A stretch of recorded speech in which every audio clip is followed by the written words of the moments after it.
दे देस में लावायु डारी। क्यों ना सोचो तुम दोनों के बीच कुछ है। अरे अगर उससे ही रिश्ता रखना तो बता देती ना, मुझे हट जाता मैं साइड में। मुझे नहीं पता था तुम भी बाकी औरतों की तरह हो, जिसे अपने लिए एक चाहने वाला अमीर ज्यादा चाहिए, जिसकी पहुंच DIG मजिस्ट्रेट तक हो। अरे उसके सामने एक मामूली स्पोर्ट्स टीचर की औकात ही क्या है।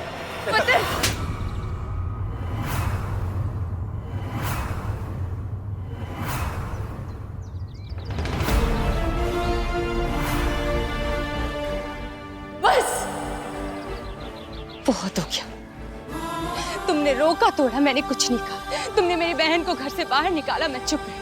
तुमने उसे जेल भेज दिया, मैंने फिर भी कुछ नहीं कहा, क्योंकि मुझे लगता रहा कि मेरी गलती है, इसलिए तुम ये सब कर रहे हो। बार बार मेरे एक ही झूठ की मैं तुमसे माफी मांगती रही, और वो झूठ जो मैंने घर वालों की सुख शांति के लिए बोला था, उस झूठ की माफी। अरे मैं तो आज भी तुमसे माफी मांगने आई थी फतेह, लेकिन आज तुम्हारे रूप देख कर ना, अब मुझे तुमसे कुछ नहीं कहना।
आपने इसे जेल से रिहा कराया, मैं आपका शुक्रिया कैसे अदा करूं? आंटी जी, मैं आप लोगों को अपना परिवार मानता हूँ, ये तो मैंने करना ही था। तेजो जी को मैं कभी तकलीफ में नहीं देख सकता, प्लीज ये सब मत कीजिए। अंकल जी माफ करना पुत्र, उनको मैं नहीं भुला सकती, इसको देखते उनका पारा हाई हो जाना है। कोई नहीं, आप रिलैक्स कीजिए, मैं चलता हूँ। मम्मी, तेरे जेल से आने की तो खुशी है मुझे, और जो तूने किया है ना, उसके लिए तो मैं तुझे जिंदगी भर माफ ना करूं। हर जिस आदमी के साथ शादी की, उसी को इतना बड़ा दुख दे दिया तूने, और ये क्या कम था, अपने झूठ में तेजो को भी शामिल कर लिया और उसकी जिंदगी बर्बाद कर दी। अब मेरी सलाह मान और चुपचाप जाके अपने कमरे में बैठ जा, कहीं तेरे पापा ने देख लिया तो। जी मैं? ये आप क्या कह रहे हैं? आपको मेरे पे भरोसा है कि मैं कर लूंगा ये? नहीं नहीं, वो तो आपकी बात ठीक है, मैं समझता हूँ, लेकिन कौन है जी फोन पे? चलिए मैं सोचकर आपसे बात करता हूँ। लगता किस्मत मुझे वीर खानदान को जवाब देने का मौका देना चाहती है।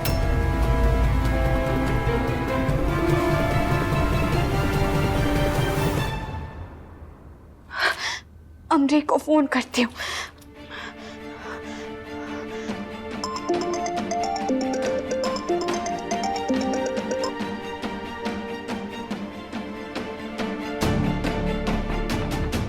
अमरे मेरा फोन काट रहा है, इतनी बड़ी गलती की है मैंने, कैसे माफ करेगा वो मुझे? मैसेज करती हूँ। अमरीक, प्लीज मुझसे एक बार बात कर लो। मैं जानती हूँ तुम मुझसे बहुत प्यार करते हो, बस एक लास्ट चांस दे दो, मैं सब ठीक कर दूंगी। तेजो ने मेरी फेल करवा दी है, लेकिन मैं अब भी तुम्हारे गुनहगार हूँ और तुम जो भी सजा मुझे दोगे मुझे मंजूर है। बस एक बार मुझसे बात कर लो अमरीक, प्लीज।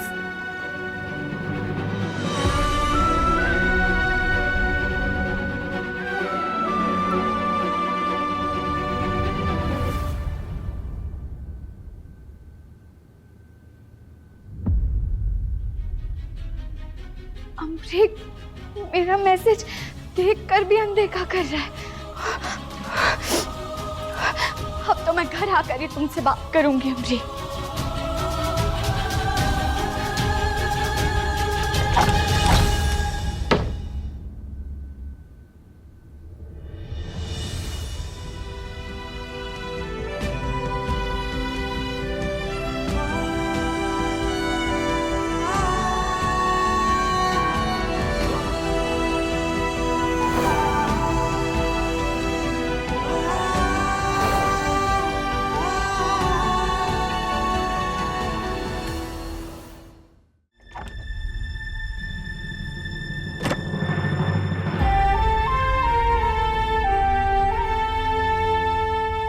जो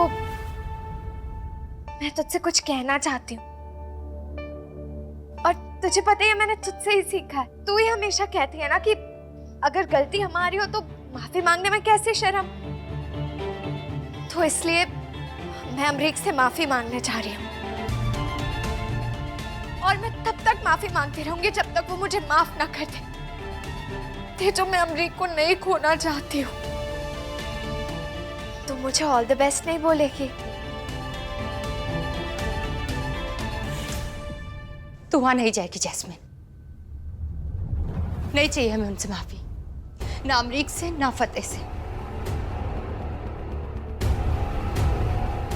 तुझे वहां जाकर उनके सामने रोने गिड़गिड़ाने की कोई जरूरत नहीं। प्यार और विश्वास की भीख नहीं मांगी जाती जैस्मिन, और अगर वो हमसे प्यार करते हैं ना तो अब वो खुद आएंगे, लेकिन हम नहीं जाएंगे। प्रॉमिस कर मुझसे कि तू वहां नहीं जाएगी। प्रॉमिस कर जस्सू। तेजो, तू समझ नहीं रही है मेरी बात। तूने देखा है ना, यहाँ पे कोई मुझसे अच्छे से बात नहीं करता है। पापा कितनी नफरत करते हैं मुझसे। मैं यहाँ कैसे रह सकती हूँ? तू मेरी बात मानते जो मुझे अपने घर जाने थे, मुझे अमरीक के पास जाना है, और मैं अमरीक के पास जाऊंगी ना तो वहां जाकर मैंने फतेह को मैंने कहा ना तू वहां पर नहीं जाएगी, मतलब नहीं जाएगी जस्सू। कोई जरूरत नहीं है हमें उनसे माफी मांगने की। नहीं चाहिए उनका प्यार, नहीं चाहिए उनकी माफी। आई समझ तेरे को?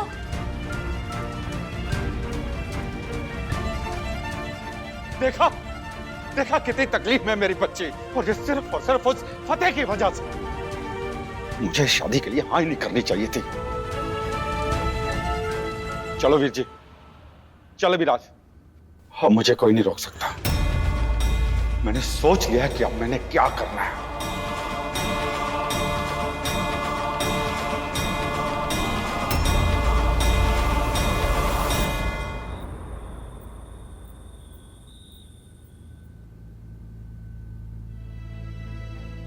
उतर, तू भी आजा, खाना खा ले।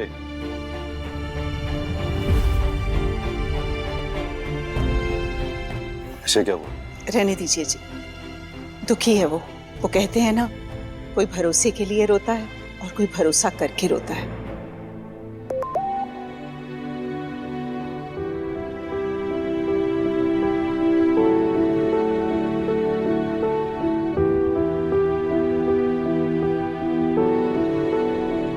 मुझे नहीं पता था तुम भी बाकी औरतों की तरह हो, जिसे अपने लिए एक चाहने वाला अमीरजादा चाहिए। तेजो, तुमने क्यों किया ऐसा? मैं वो सब नहीं कहना चाहता था तुम्हें, तुम्हारा दिल नहीं दुखाना चाहता था मैं।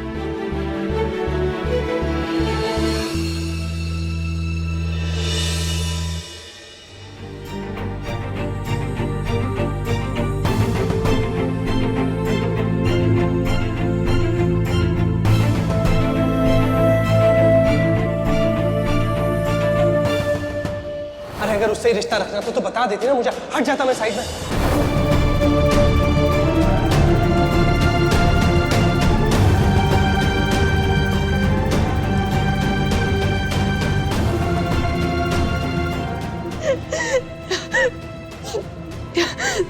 क्यों रो रही हूँ मैं उसके लिए,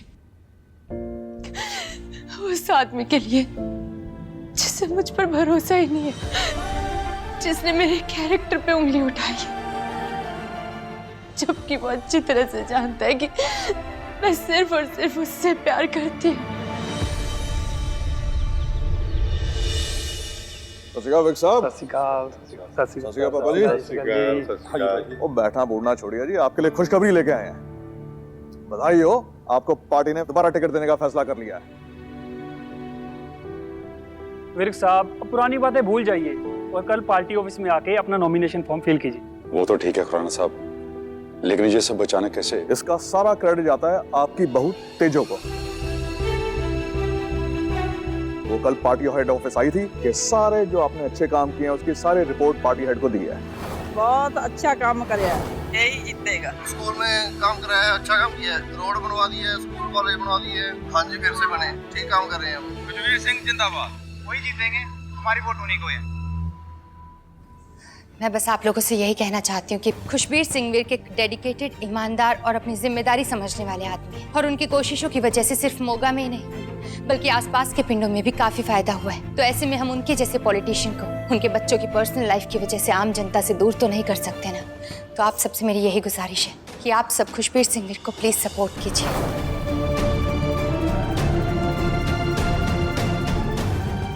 तेजो की वजह से पार्टी हेड ने अपनी राय आपके बारे में बदली है और उन्होंने अब फैसला कर लिया कि टिकट आप ही को मिलेगी। इसलिए पार्टी आपको दोबारा वेलकम करती है। बधाई हो। सत श्री अकाल पापा जी। ये सब तेजो की वजह से हुआ है। मैंने कुछ ज्यादा ही गलत कर दिया उसके साथ। पापा जी, आप तो मुझ पर यकीन कीजिए। मुझे नहीं पता था तुम भी बाकी औरतों की तरह हो, जिसे अपने लिए एक चाहने वाला अमीर ज्यादा चाहिए। गुस्से में मैंने उससे बहुत कुछ गलत बोल दिया।